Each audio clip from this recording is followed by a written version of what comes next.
Assalamualaikum warahmatullahi wabarakatuh. Perkenalkan, saya Maya Franitasari dengan NIM 22402139 dari Prodi Perbankan Syariah kelas D.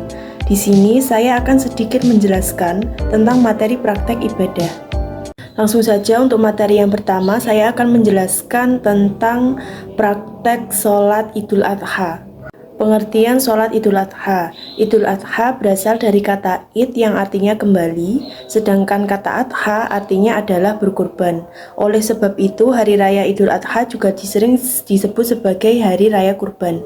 Hari raya Idul Adha memiliki tujuan untuk memperingati ujian yang diberikan kepada Nabi Ibrahim yang saat itu diberikan ujian untuk menyembelih anaknya yaitu Ismail. Karena kesabaran serta ketabahannya inilah Nabi Ibrahim diberikan kehormatan oleh Allah, yaitu kalalullah yang artinya adalah kekasih Allah.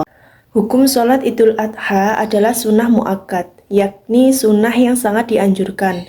Waktu pelaksanaan sholat Idul Adha adalah waktu di antara terbit dan tergelincirnya matahari. Dalam waktu ikhtiar, sholat Idul Adha dilaksanakan pada waktu 1/6 siang.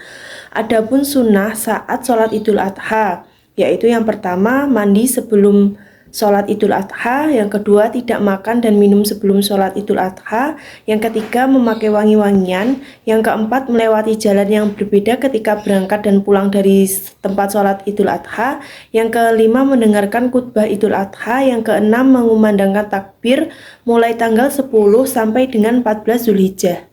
Selanjutnya yang akan dibahas yaitu tata cara sholat Idul Adha. Yang pertama yaitu niat sholat Idul Adha, yang kedua takbiratul ihram, yang ketiga membaca doa iftitah sebagaimana iftitah sholat fardu, yang ketiga takbir 7 kali dan di antara takbir disunahkan membaca tasbih, yang kelima yaitu membaca Al-Fatihah dan dilanjutkan dengan membaca surat pendek lebih utama yaitu surat Al-A'la, yang keenam yaitu setelah membaca surat dilanjutkan ruku', i'tidal dan diteruskan sujud 2 kali seperti dalam sholat wajib hingga selesai rokaat pertama. Yang ketujuh yaitu pada rokaat kedua, sesudah berdiri untuk rokaat kedua ini membaca takbir 5 kali dan di antara takbir disunahkan membaca tasbih, kemudian membaca Al-Fatihah dan diteruskan dengan bacaan surat pendek yang lebih utama yaitu surat Al-Ghasyiyah. Yang kedelapan yaitu dilanjutkan dengan ruku', i'tidal, sujud 2 kali, tahiyat akhir dan salam. Setelah selesai sholat id, khatib melaksanakan khutbah 2 kali. Pada khutbah pertama membaca takbir 9 kali dan pada khutbah kedua membaca takbir 7 kali. Yang terakhir yaitu rukun khutbah sholat id sama dengan rukun khutbah sholat Jumat. Materi selanjutnya yang akan dibahas yaitu praktek menyembelih hewan. Pengertian menyembelih hewan. Menurut bahasa, menyembelih hewan ialah menyempurnakan kematian. Sedangkan menurut istilah, menyembelih hewan ialah memutus jalan makan, minum, nafas, dan urat nadi pada leher hewan dengan alat tajam selain yang terbuat dari gigi, kuku, tulang, dan juga disembelih dengan sesuai syariat. Biasanya menyembelih hewan ini digunakan sebagai dam haji, kurban, akikoh, dan sebagainya lainnya. Tujuan dari penyembelihan hewan. Tujuan dari penyembelihan hewan yaitu untuk membedakan apakah hewan yang telah mati tersebut halal atau haram untuk dimakan. Hewan yang disembelih sesuai dengan ketentuan syara atau hukum agama itu halal dimakan. Terus sedangkan hewan yang disembelih tetapi tidak sesuai dengan ketentuan syara, maka hukumnya yaitu haram untuk dimakan. Rukun dan syarat ketentuan penyembelihan hewan. Yang pertama yaitu ketentuan untuk orang yang menyembelih hewan tersebut, yaitu yang pertama beragama Islam, yang kedua dilakukan dengan sengaja, yang ketiga balik dan berakal, dan yang terakhir yaitu membaca basmalah. Yang kedua ketentuan untuk hewan yang akan disembelih, yaitu yang pertama hewan dalam keadaan masih hidup, dan yang terakhir hewan tersebut adalah hewan yang halal. Yang ketiga yaitu ketentuan untuk alat penyembelihan, yaitu tajam dan dapat melukai dan tidak terbuat dari tulang, kuku, ataupun gigi. Penyembelihan hewan itu ada 2 cara, yaitu yang pertama secara tradisional dan yang kedua yaitu secara mekanik. Berikut akan dijelaskan cara penyembelihan tradisional. Yang pertama yaitu menyiapkan lubang penampung darah. Yang kedua, hewan yang akan disembelih dihadapkan ke kiblat, lambung kiri di bawah. Yang ketiga yaitu kaki hewan dipegang kuat-kuat atau diikat, kepalanya ditekan ke bawah. Yang keempat yaitu leher hewan diletakkan di atas lubang penampung darah yang sudah disiapkan. Yang kelima yaitu berniat menyembelih, dan yang keenam yaitu membaca basmalah, sholawat, nabi, dan takbir. Dan yang terakhir yaitu arahkan pisau atau alat menyembelih pada bagian leher hewan. Sembelihlah sampai terputus tenggorokan, saluran makanan, dan urat lehernya. Berikut adalah tata cara penyembelihan secara mekanik sebagai berikut. Yang pertama, pastikan mesin pemotong hewan sudah menyala. Yang kedua, siapkan hewan yang akan disembelih. Yang ketiga, penyembelih berniat untuk menyembelih. Yang keempat, membaca basmalah, sholawat nabi, dan takbir sebanyak 3 kali. Dan yang terakhir yaitu masukkan hewan ke dalam mesin pemotong. Selanjutnya yang akan dibahas yaitu mengenai praktek sholat gerhana. Pengertian sholat gerhana. Sholat gerhana adalah sholat sunnah yang dilakukan ketika terjadi gerhana matahari ataupun gerhana bulan. Sholat gerhana dilakukan sebagai tanda syukur kepada Allah SWT atas keajaiban alam yang terjadi. Hukum dalam melaksanakan sholat gerhana ini adalah sunnah muakkadah, yaitu sesuatu amalan yang sangat dianjurkan oleh Rasulullah. Berikut adalah waktu pelaksanaan sholat gerhana. Yang pertama, sholat gerhana matahari. Waktu pelaksanaan sholat gerhana matahari adalah pada saat matahari terbenam atau setelahnya. Yang kedua yaitu sholat gerhana bulan. Waktu pelaksanaan sholat gerhana bulan adalah setelah azan maghrib dan sebelum sholat maghrib. Akan saya jelaskan tentang tata cara sholat gerhana. Yang pertama yaitu berniat di dalam hati. Yang kedua takbiratul ihram, yaitu bertakbir sebagaimana sholat biasa. Yang ketiga membaca doa iftitah dan berta'awudz, kemudian membaca surat al-fatihah. Dilanjutkan membaca surat yang panjang seperti surat al-baqarah sambil dijaharkan atau dikeraskan suaranya, bukan lirih. Yang keempat yaitu ruku. Yang kelima yaitu bangkit dari ruku atau itidal. Yang keenam yaitu setelah itidal ini tidak langsung sujud, namun dilanjutkan dengan membaca surat al-fatihah dan surat al-Quran berdiri. Yang kedua ini lebih singkat dari yang pertama. Yang ketujuh yaitu ruku kembali atau ruku kedua yang panjangnya lebih pendek dari ruku sebelumnya. Yang kedelapan yaitu kemudian bangkit dari ruku atau itidal. Yang kesembilan yaitu kemudian sujud yang panjangnya sebagaimana ruku, lalu duduk di antara dua sujud, kemudian sujud kembali. Yang kesepuluh yaitu bangkit dari sujud lalu mengerjakan rakaat kedua sebagaimana rakaat pertama, hanya saja bacaan dan gerakan-gerakannya lebih singkat dari sebelumnya. Dan yang terakhir yaitu salam. Dari selanjutnya yang akan dibahas yaitu tentang praktek sholat istisqa. Pengertian sholat istisqa. Istisqa secara bahasa adalah meminta turun hujan. Secara istilah yaitu meminta kepada Allah SWT agar menurunkan hujan dengan cara tertentu ketika dibutuhkan hambanya. Hukum mengerjakan sholat istisqa adalah sunnah muakkadah bagi yang terkena musibah kelangkaan air untuk minum dan kebutuhan lainnya, dan dianjurkan bagi kaum muslimin lainnya yang masih mendapatkan air sebagai bentuk ukhuwah dan tolong-menolong dalam kebaikan dan ketakwaan.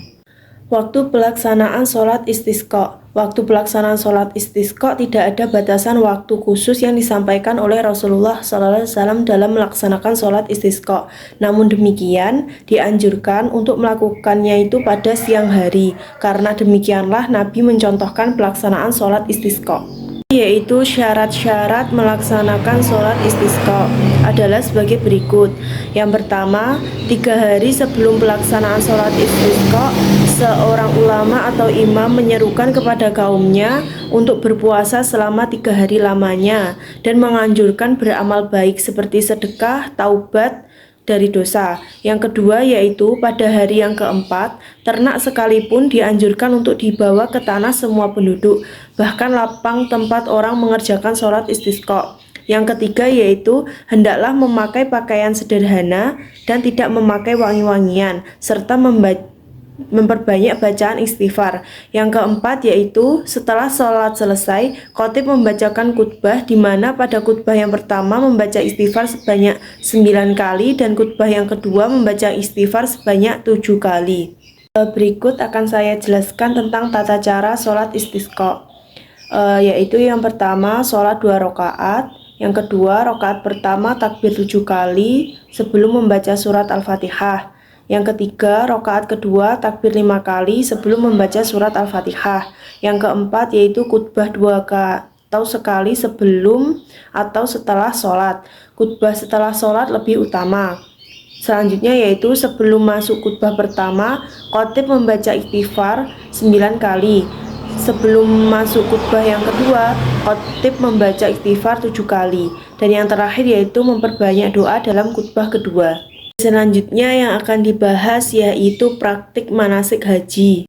Haji adalah berkunjung ke Baitullah atau Ka'bah untuk melakukan amalan-amalan antara lain wukuf di Arafah, mabit di Musdalifah dan Mina, tawaf di Ka'bah dan sa'i, serta amalan lainnya pada masa tertentu demi memenuhi panggilan Allah dan mengharapkan ridhonya semata. Hukum haji. Hukum haji itu ada 4, yaitu yang pertama wajib, seperti yang tertera pada syarat wajib, ditambah karena nazar, qadha dan murtad. Yang kedua yaitu hukumnya sunnah, bagi yang sudah pernah haji, yaitu haji kedua, dan bagi orang yang belum balik. Yang ketiga yaitu hukumnya makruh, bila sudah pernah haji lalu ingin lagi karena buang-buang harta dan bila di sekelilingnya masih ada orang yang kelaparan atau wanita tanpa izin suami dan anak tanpa seizin orang tuanya. Yang keempat yaitu hukumnya haram bagi orang yang berangkat haji dengan uang haram. Tentang syarat, rukun, dan wajib haji. Yang pertama yaitu syarat haji. Syarat haji yaitu Islam, balik, berakal sehat, merdeka, mampu. Yang kedua yaitu rukun haji. Rukun haji yaitu ihram atau berniat, wukuf di Arafah, tawaf ifadah, sa'i, tahallul, dan yang terakhir tertib. Yang ketiga yaitu wajib haji. Wajib haji yaitu ihram di miqat, bermalam di Musdalifah, melempar jumrah Aqobah, melempar jumrah ula wusta Aqobah, bermalam di Mina, tawaf wada, dan yang terakhir yaitu menjauhkan diri dari yang diharamkan saat ihram. Dijelaskan juga tentang sunnah haji. Sunnah haji yaitu antara lain mandi sebelum ihram, menggunakan kain ihram yang baru, memperbanyak talbiyah, melakukan tawaf qudum atau kedatangan, sholat 2 rakaat, tawaf, bermalam di Mina, mengambil pola ifrad yaitu pola mendahulukan haji daripada umroh, tawaf wada atau tawaf perpisahan. Yang terakhir dibahas yaitu manfaat manasik haji, yaitu yang pertama agar semua calon jamaah haji mampu memahami semua informasi tentang pelaksanaan ibadah haji, tuntunan perjalanan, petunjuk kesehatan, dan mampu mengamalkannya pada saat melaksanakan ibadah haji di tanah suci. Yang kedua yaitu agar jamaah haji dapat mandiri dalam melaksanakan ibadah haji, baik secara regu maupun kelompok. Yang ketiga yaitu memberi bekal pengetahuan dan kemampuan dalam melaksanakan ibadah haji kepada para calon jamaah sehingga mempunyai kemandirian dalam melaksanakan ibadah haji. Dan yang terakhir yaitu untuk memberikan informasi, gambaran situasi dan kondisi yang akan datang dan kemungkinan terjadi baik selama di perjalanan maupun di tanah suci. Materi selanjutnya yang akan dibahas yaitu praktek khutbah nikah dan akad nikah. Pengertian khutbah nikah. Khutbah berasal dari kata kataba yaktubu khutbah, bermakna memberi nasihat dalam suatu kegiatan ibadah seperti sholat, wukuf, dan nikah. Menurut istilah, khutbah berarti kegiatan ceramah kepada sejumlah orang muslim dengan syarat dan rukun tertentu yang berkaitan langsung dengan keabsahan atau kesunahan ibadah. Khutbah nikah juga bisa menjadi tanda diumumkannya suatu pernikahan sebagaimana anjuran Rasulullah SAW. Khutbah nikah pun dengan demikian menjadi wajib dalam setiap akad pernikahan sebagaimana wali dan saksi. Syarat dan rukun khutbah nikah terdiri dari 4 macam, yaitu yang pertama, bersyukur dan memuji kepada Allah SWT. Yang kedua, bersolawat kepada Rasulullah SAW. Yang ketiga, berwasiat untuk senantiasa bertakwa kepada Allah dan mentaatinya. Dan yang terakhir yaitu membacakan ayat-ayat suci Al-Quran, yang diutamakan ayat-ayat yang khusus membicarakan tentang pernikahan.